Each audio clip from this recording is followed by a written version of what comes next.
Hello and welcome to today's episode of Date in a Blink, where we're hosting Shresth and Courtney for a blink date. Modern dating sucks, but it doesn't have to. Here on the Date in a Blink podcast, you'll listen in on 10-minute voice-only speed dates between strangers.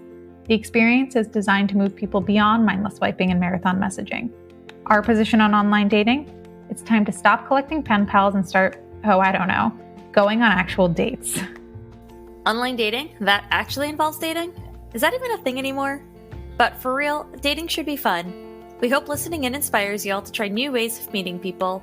Tune in every other week to hear a new couple go on a date. In between, we'll talk to relationship experts about how the date went and what we can learn from it. Will our handpicked podcast matches find love on these blink dates? Or will they say goodbye to each other after 10 minutes and never look back? Tune in to find out. Before we jump into today's blink date, here's a quick word from our sponsors. If you haven't heard about Anchor, it's the easiest way to make a podcast. Let me explain a bit.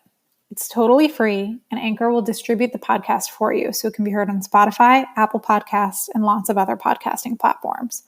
Not only that, but it has creation tools that allow you to record and edit your podcast right from your phone or computer. It also lets you make money from your podcast with no minimum listenership. It's everything you need to make your podcast in one place. Download the free Anchor app or go to anchor.fm to get started. Today's prompt comes from Modest Notes, a brand creating products for adults to improve their communication skills for the purpose of developing more meaningful, intimate relationships. Visit www.modestnotes.com to check out their decks. We're here on Date in a Blink today with Shresth and Courtney.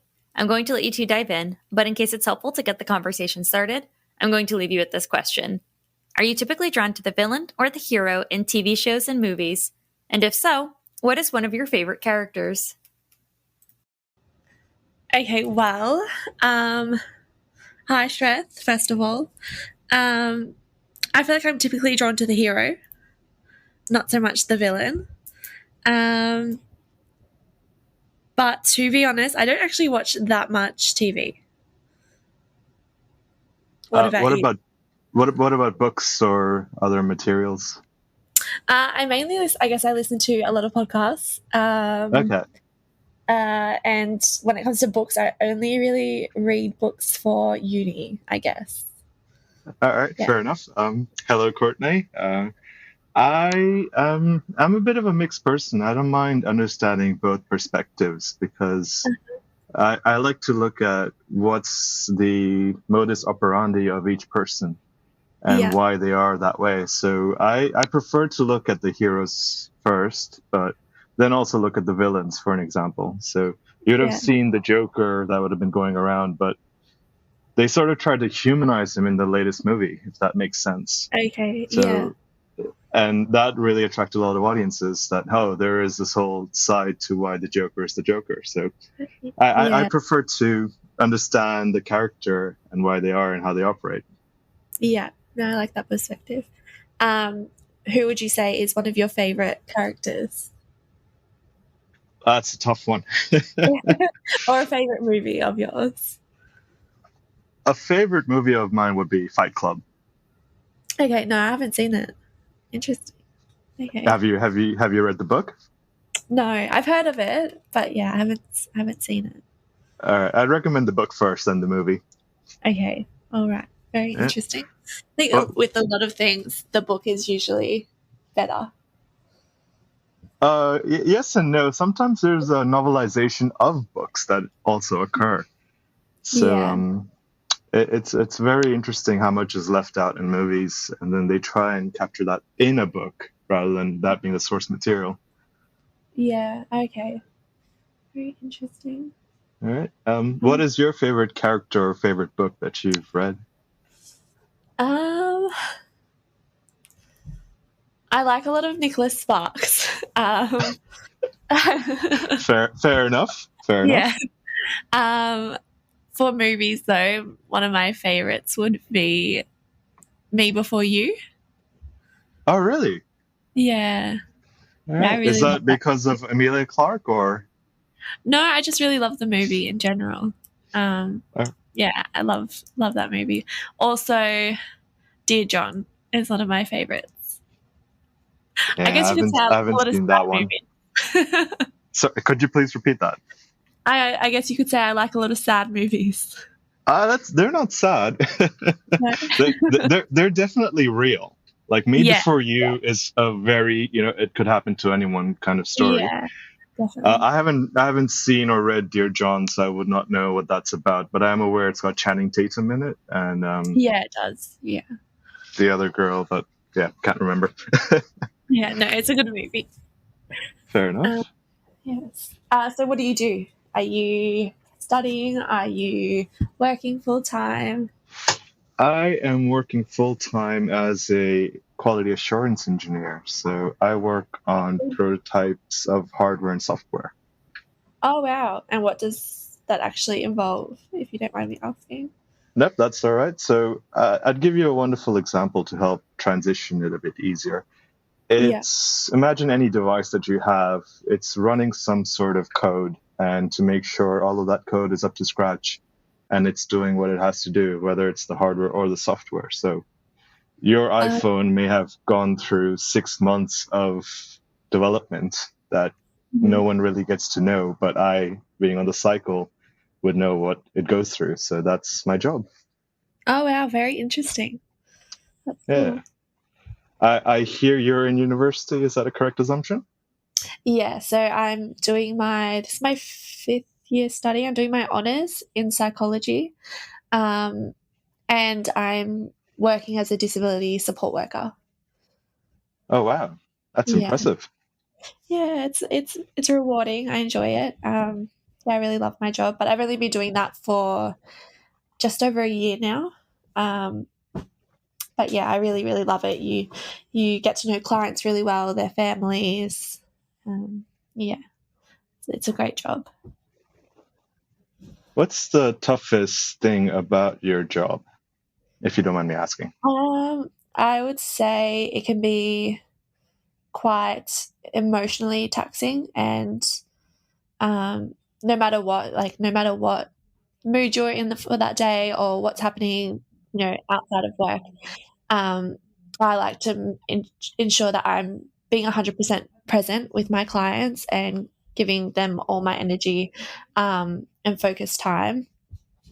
So I guess that can be sometimes quite difficult to kind of switch off from other things that's going on. And also after a shift, sometimes I can be quite emotionally drained at the end of the day. But still, I still love it. And I wouldn't change the work for now. It suits well with uni, and I think it's just helped me a lot with people skills and having just a whole different perspective on life. And You sound like a very empathetic person. Yeah, I'd like to say that I am, definitely. I try to be, I guess. I would assume you'd have to be very agile and also resilient to do what you have to do. Yeah, definitely. But I think in life, that's one thing that I really want to, if I can do anything, it's to help people and just be as kind as possible to people. So, Oh, look, that's a very noble idea.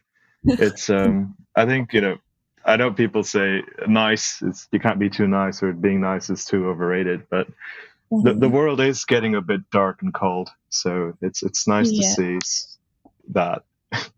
Yeah, definitely. What would you say is one of your best qualities? I'm a great listener. Okay. Or at least I've been told that.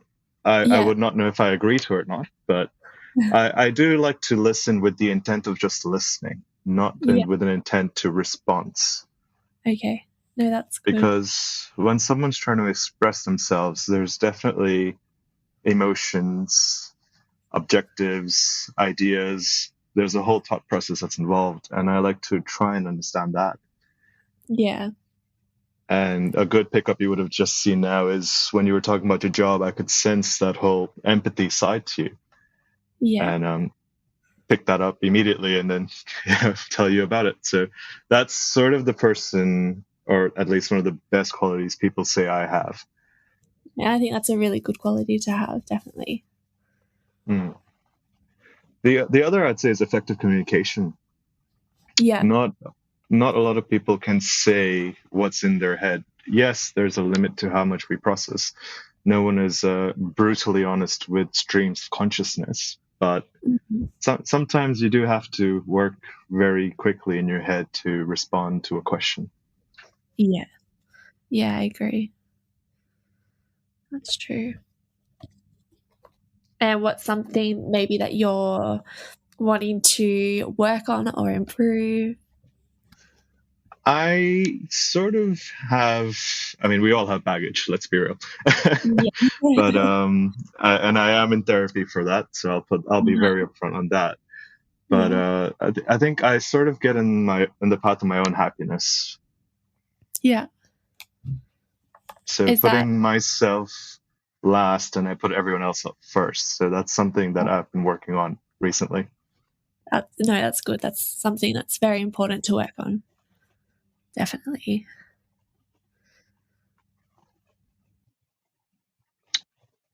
So what are your plans after university? Do you consider going full-time into your current job that you're working in? So after honours, I'll finish, I think, June or July next year. Then I'll have to do a master's for 2 years. And then I'm considering going into developmental educational psychology, possibly. Or I was at the start of this year, I was considering forensic psychology, but I think this job has kind of made me lean more towards educational developmental. I think that'll just suit me a bit more and my passions. And